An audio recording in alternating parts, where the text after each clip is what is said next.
আচ্ছা, মিক্সড মিডিয়ায় তোমাদের প্রত্যেককে স্বাগত।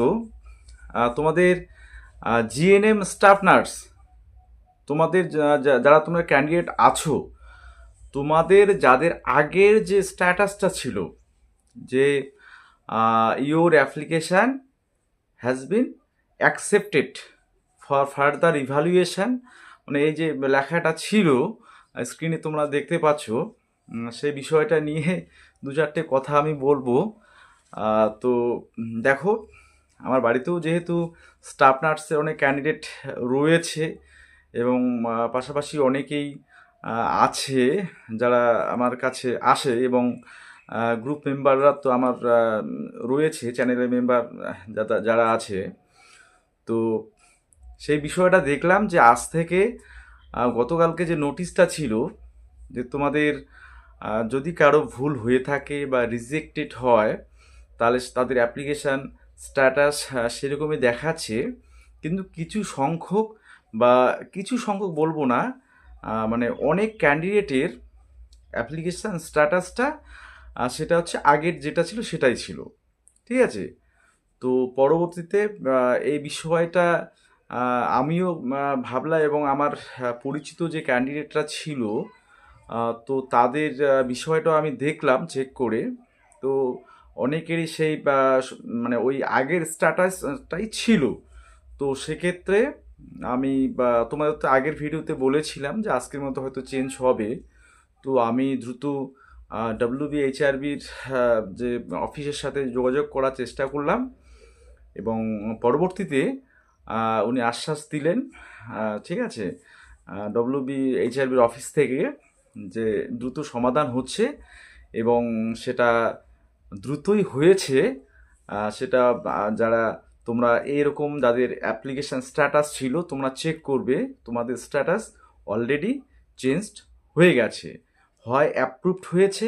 কারণ আমি যাদেরটা দেখেছি বা যাদের এরকম সমস্যাটা ছিল তাদের কিন্তু অ্যাপ্রুভড অলরেডি হয়ে গেছে, এবং সেই ইনফরমেশনটা মানে ডব্লিউবিএইচআরবির মানে কাছ থেকে পেয়েছি, ঠিক আছে, যে অ্যাপ্রুভড হয়েছে কি না, বা যদি কারো মানে মোট কথা স্ট্যাটাসটা চেঞ্জ হয়েছে কি না সেই বিষয়টা। তো যাই হোক, সমাধান হয়ে গেছে, এবং অবশ্যই ওনারা আশ্বাস দিলেন যে কোনো ক্যান্ডিডেচার যাতে বাতিল না হয় সেই চেষ্টাটা কিন্তু ওনারা মানে করছেন।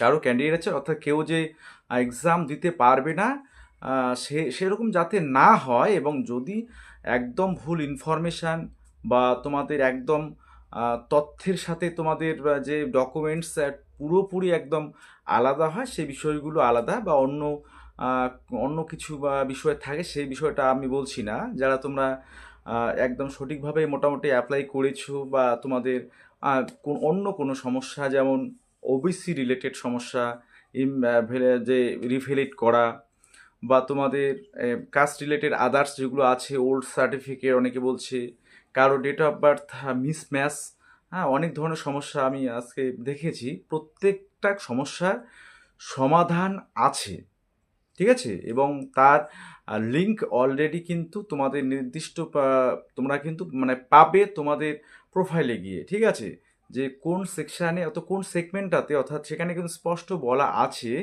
যে তোমার কোন জায়গাটাতে ভুল আছে, ঠিক আছে। তো সেই জায়গাটা তোমাকে কারেকশান করতে হবে, সেটা আজকে থেকে শুরু হয়েছে এবং 2 তারিখ পর্যন্ত, ঠিক আছে। আর যাদের স্ট্যাটাস আগেরটা ছিল তাদের অলরেডি চেঞ্জ হয়ে গেছে, তোমরা দেখো, হয় অ্যাপ্রুভড হয়েছে। আমি অলরেডি 5 থেকে 7 জন, এবং আমার বাড়ির মেম্বার পাশাপাশি তাদের প্রত্যেকেরই অ্যাপ্রুভড হয়ে গেছে অলরেডি, এবং আমাদের যে চ্যানেলের মেম্বার যারা আছে তাদেরও তারাও রেসপন্স করলো, তাদেরও অ্যাপ্রুভড হয়ে গেছে, ঠিক আছে। তো তোমরাও যারা রয়েছো, আগে স্ট্যাটাস ছিল, তোমরা দেখে নাও, তোমাদেরও স্ট্যাটাস চেঞ্জ হয়েছে, সম্ভবত অ্যাপ্রুভড হয়েছে। না হলেও যদি কোনো সমস্যা থাকে সেটা তোমাদের সেই মানে রিজেকশন দেখাবে, এবং সেটা দ্রুত তোমরা করতে পারবে। কারণ দেখো, স্ট্যাটাস যেহেতু চেঞ্জ হয়নি অথচ শুরু হয়ে গেল এই কারেকশান পদ্ধতি, তাহলে তারা কি করবে? এই বিষয়টা নিয়ে আমিও নিজেও চিন্তিত ছিলাম। কারণ আমার বাড়িতে এবং বাড়ির আশেপাশে আমার পরিচিত যেহেতু ক্যান্ডিডেট প্রচুর ছিল এবং আমাদের গ্রুপের যে মেম্বার, চ্যানেলের মেম্বারশিপ যারা নিয়েছে তাদের অনেকেরই এই সমস্যাটা ছিল। সেজন্যই আমি নিজেই উদ্যোগ নিয়ে বিষয়টা একটু জাস্ট যাকে বলে একটু দেখলাম যে অফিসের সাথে কন্ট্যাক্ট করে, তো যাই হোক আল্টিমেট সেটা সমাধান হয়ে গেল। ঠিক আছে?